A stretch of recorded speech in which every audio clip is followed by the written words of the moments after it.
SportsScience has been counting down the greatest athlete of all time, and we're getting close to naming number one. Michael Jordan automatically belongs in that discussion. Numerous anecdotes, obviously, but we, including MJ, will always remember how he, as a high school sophomore, failed to make the varsity roster, forced to play JV. Just one of many narratives that fueled a competitive streak which has become basketball lore. I'm going to guess he does not have a resume, but if he did, Jordan, this is what it would look like. 6 NBA titles, MVP each time, a record 10 NBA scoring titles, NCAA championship, and 2 gold medals. Jordan probably doesn't have a LinkedIn account either. Let's look at some of Michael Jordan's signature moments. 1988 dunk contest, widely considered the greatest ever. Jordan scores a 50 on his final dunk, taking off from the free throw line. 1989 playoffs, Jordan's first clutch moment to eliminate the Cavs. Doug Collins' play call during the timeout, give the ball to Michael and everyone else, get out of the way. 1997 NBA Finals, the flu game. MJ somehow scores 38, including the go-ahead 3 with 25 seconds left before collapsing into Scottie Pippen's arms. 1998, Jordan goes out on top again, perhaps a push-off of Brian Russell, but he still made the shot to win his 6th title and 2nd three-peat. How about a little bit of competition? Jack of all trades, master of none. So goes the expression. Of course, like all statements, it doesn't apply to everyone. Then again, pretty much everything doesn't apply to Bo Jackson. He was the first player to be an all-star in 2 major sports, won the 1985 Heisman Trophy, and then said, I'm going to play baseball. MVP of the 1989 All-Star Game, joining Willie Mays as the only All-Stars to homer and steal a base in the same game. His professional coming out party, if you will, his rookie season, Monday Night Football against the Seahawks, ripping off a 91-yard touchdown, kept on running. Hey, why not? You know, you go 91 yards, just keep it coming all the way into the tunnel. Same game, won the collision against Seattle rookie linebacker Brian Bosworth on the 2-yard touchdown run, finished with 221 rushing yards, 3 touchdowns.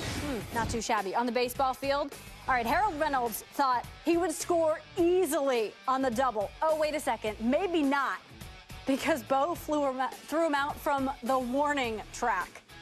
And just for fun, well, he also did this.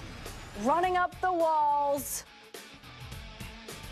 He did it with the Royals in 1990. Hey, why not? If you're having fun out there, might as well just keep on having it, right? So here comes the question. How do you compare 2 of the very best, each a master of his own game, or in games in the case of Jackson? Well, in video games, no one may ever top Tecmo Bowl Bo Jackson. But for reality, we turn it over to SportsScience and our semifinal matchup of Bo and MJ.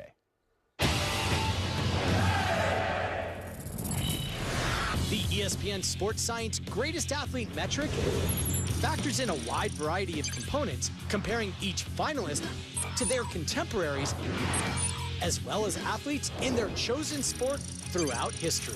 Our first Final Four matchup, Michael Jordan versus Bo Jackson. We'll begin this epic showdown by analyzing speed. Jordan topped more than 20 miles per hour while dribbling. But Bo's speed was ridiculous. While at Auburn, his time for the 100 meters would have been fast enough to qualify for the finals in the 1984 Olympics.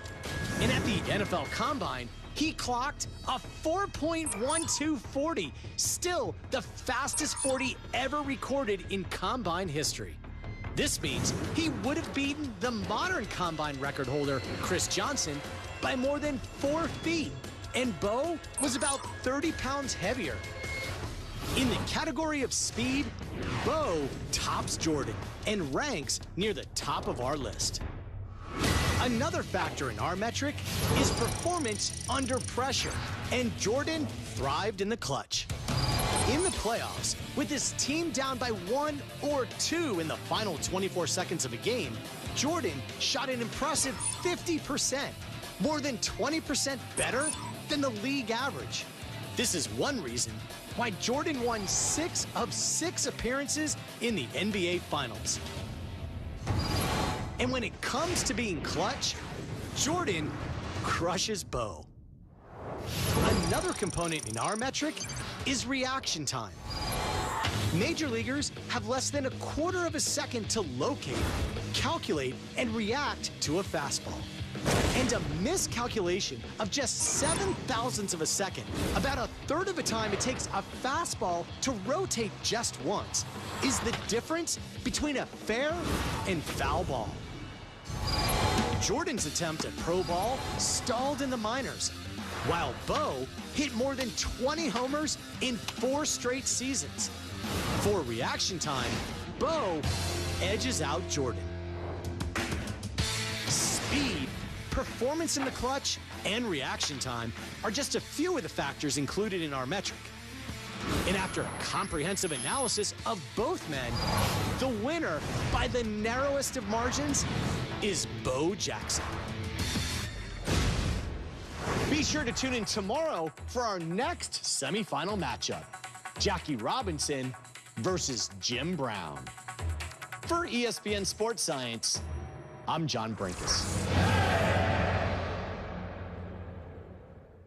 So Vincent Edward Jackson advances. Tomorrow we find out who he will face in the finals, Jim Brown or Jackie Robinson. You can join the debate on Twitter by using the hashtag #GreatestAthlete and log on to ESPN.com for details on how John Brinkus and the ESPN Sports Science team arrived at Bo Jackson as today's winner.